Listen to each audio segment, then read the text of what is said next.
So, you got the number memorized, do you? So, Kingdom Hearts 3 came out a couple of weeks ago now, and I got the chance to review it over at Gaming Respawn.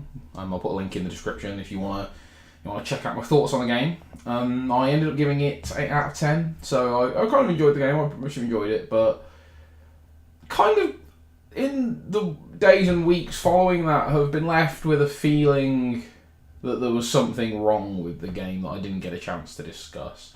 So that's what today's video is about. It's Kingdom Hearts 3 Dissapointing, I should say. Whatever. So, massive spoiler warning. I don't think that I'm going to get into it. I'm not going to specifically mention anything that happens in the story that should annoy you, or will tell you part of the story. But just go into this bearing in mind that it's probably best for you to have finished the game, because at least that way you'll be able to understand what I'm talking about, even if you don't agree. I've just realised that whole time that I was doing it with Audacity as my background, where this is supposed to be the background. So obviously one of the biggest sort of things going into Kingdom Hearts 3 was the knowledge that it was the ending of a series we waited 13 years to get. In fairness, it hadn't been 13 years since Kingdom Hearts Dream or Distance, which was the latest game. I mean, technically, Union Cross. But it'd been since 2009 or something like that. I don't remember exactly when Dream Drop Distance came out, but it was 2010, 2011 maybe when that game was a thing, and we've not really had much since then at all. So obviously going into Kingdom Hearts 3, there was this kind of huge feeling of hey, this is the game that's gonna tie up all the answers we've got over this confusing buttfuck of a story. We're finally gonna get all the answers we need. We're finally gonna see a resolution to this thing. That was a big one. And also, it's got to be the best thing ever, right? Kingdom Hearts 1 and 2 at least had huge amounts of hype and this sort of legendary status for a lot of gamers who got into them when they were younger. And this was 2 consoles later. This is 2 generations have been and gone. This was going to be immense. So, I mean, the footage looked immense. The problem is that while the game itself is good, it's still not as good as Kingdom Hearts 2. It's not as good as Kingdom Hearts 1, to be honest with you. The gameplay is interesting. The combat is really fluid, it's smooth, it's new. Things are mostly exciting, you've got form changes and shot locks and all, and your summons are still here. The magic system is better now because you can do a level of spell above, Wartiga, Furiga. That's fucking awesome. But, I mean, the amusement's kind of annoying. I don't know if you know what those are, the fairground rides pop up. After a while, you just get kind of fed up with those. No one wants that for an extended period of time. You get me? No one wants that. The combat's great, but the problem is that the story and the, world design just doesn't feel like there was, well, not any effort, but there wasn't that much effort put into it. In the previous games on PS2, the worlds had to be really small. Not the worlds themselves, but at least, different areas had to be quite tiny because you just didn't have the space on the disc to make a full thing. It just wouldn't work. But this time they've managed to get around that. There are very few loading screens in each world. I mean, they exist for things where it's really necessary, but a lot of the time you can traverse huge spaces with no loading screens. The worlds themselves are just bigger, more vertically, horizontally. In general, they take up a lot more space, but they're not really filled with stuff. When I was sitting down to review the game, Nicole said to me about how some reviews had said the worlds felt empty, and I played through it and I was like, they don't feel empty. I mean, this is a forest, it's supposed to be big and wide and not have people in it. When you get to the cities and towns, they're quite populated. They feel empty because, unlike in previous games where every space really had a use, it had things going on in it, that didn't really happen so much here. All of the worlds were just a bit lackluster. You go to a world, you'd get a cutscene at the beginning, a cutscene at the end, and then throughout the middle of it, it's just the plot of that world, and you happen to be there for a lot of it. Or it's some element of the plot we've not seen yet. Okay, first of all, there's no arena on Olympus, right? I was kind of fed up with the arena at first. I was like, yeah, fuck the arena, who gives a shit? But it was something to do, right? That's gone. Olympus is just the plot of the end of the Disney Hercules movie, which we've not got from the series yet, I guess. But just that, but Sora is there, pretty much. Same on, let's see, Frozen. That was the same. There was just the plot of Frozen, but Sora happens to be about. There was things like, okay, so like Monstropolis and Toy Story, it was kind of things we didn't see from the movies, but it was just stuff that we like could have assumed, I guess, would have happened. So like in Monstropolis, it's just Mike and Sully and Boo is there, and like Randall's the bad guy, even though he's supposed to have been exiled. So, oh, how did that happen? I came back. Oh, go away again then, fine. Yeah, it was just like, but Sora's here also, it looks like a monster, that's cool. And he's like literally every world you go to, you basically have no reason to be there.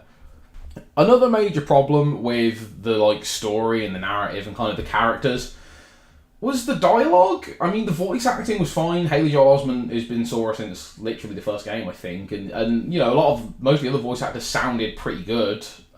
Well, I mean, Donald never sounds good, but that's not the voice actor's fault. That's just Donald's fault. But the dialogue, like, it's always been hokey, right? It's always been, my heart has the power to save the world or whatever. Like, it's always been like that. But this time it got worse. It's no longer about saving. It's like, oh, I can save the world or whatever. It's like, my heart and my friends will be together forever.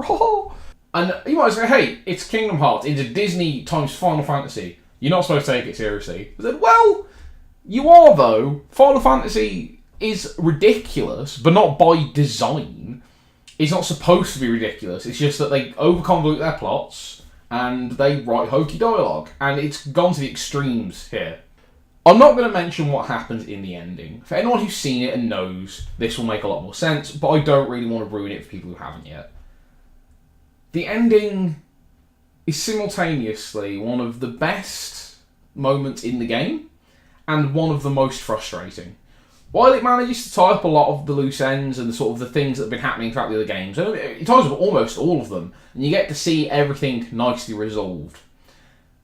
Well, almost everything. There's like this one plot point, and again, not going to say what it is, that just doesn't make any sense. Like, they had a chance for a series that has been nothing but questions and confusion and narrative bollocks. They could have offered some real closure and just given us a simple answer. Which, you know, maybe, hey, life's not got simple answers. Yeah, it also doesn't have talking fucking 9-foot dogs, magic key swords, and a bunch of other shit that exists in this game. It would have made sense. It would have been nice for the people who've been following it for so long to just get some concise answers, say, that's squared away. You want to do more Kingdom Hearts stuff? Go right the fuck ahead, but just do something unrelated, maybe have some cameos. Would have been fine. But instead of that, we got a stupid, vague kind of ending. The other thing that bothers me is, like, I can hear the defense in my head already of, like, but if they'd just done, like, a simple ending, and it would have been, everyone would have been happy, it would be no nuance to it. It would have been, you know, really simple. I'm like, yeah, but this whole series has been nothing but complexity the entire way through. And it's kind of at least got to be half a Disney plot. And most, or if not all, well, not all, but a lot of Disney plots do end with everything nicely resolved. I would have liked a little bit of that. That's all. Just a little bit, a little piece of just ending. Another good point, the secret video is bollocks. They've always been a bit bollocks because, like, unless you're on the design team or you are willing to do this with the ending videos and dissect every fucking 2 seconds of it, they're not going to make any sense. But once you play the further games and then go back and look at them and go, oh, that's what this was, this is what's going on here, this is what this is referring to, you're not going to get the secret endings. They're supposed to be secret, hinty, blah, blah, blah, blah, blah. This time, it felt like it wasn't, like, I mean, maybe it was hinting at something, but it doesn't feel like it. This time it feels more like they were just making an ending video because they were expecting to have one. I was expecting, after I finished the game, without getting the secret video, because I rushed through it for my review, then I went back and did some endgame content and locked it later and watched it. I was kind of expecting the one plot point they didn't resolve to get resolved in the ending video.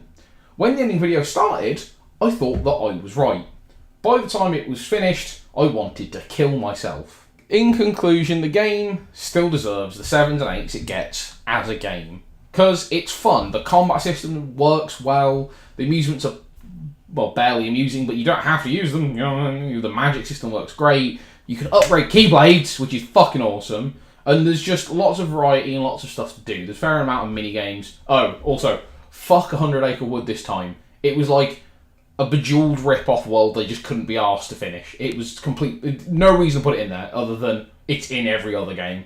Although it still deserves the 7 and 8 that it's getting for being a good game, it is pretty subjectively worse, or not objective, but subjectively worse than every other game in the series, with the possible exceptions of Recoded, Chain of Memories, that's still the same figure, Chain of Memories, and Union Cross.